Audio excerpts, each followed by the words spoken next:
Povestește că eu filmez. Istoria locului. Nu mai știu ce. Nu știu în ce an a fost construit. Deci aici înăuntru era un pat, nu? Da, acolo era un pat, acolo era ăsta zi, cuptorul. Da, dacă se vede gaura de Da. sus. Și aici, ăsta îmi dădea direct la oi acolo, de mulețul ăla mic, știi? Și aici era o masă unde ținea televizorul și ce mai ținea. Bun. Și aici era un pat. Și aici era un din asta, un dulap. Un dulap, da. Hai să vedem Ia să mai vedem, nu scuie.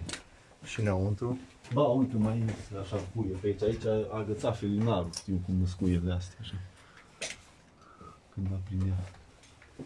Aici era ca un fel de bucătărie. Aici e bucătăria, da, bucătăria de vară.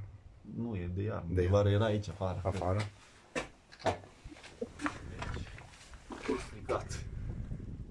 Bucătăria de vară, da.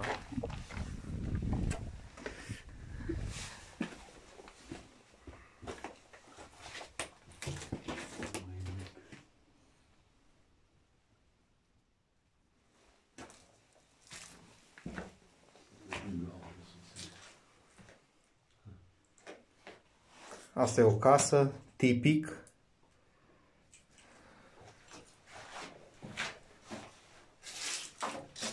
Cam ce an? 1000? Nu, 1900. Bă, înainte aveau mai jos o colibăgare aia.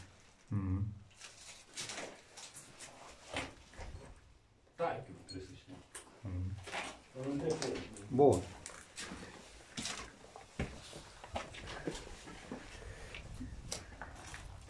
Hai la fântână jos. Da.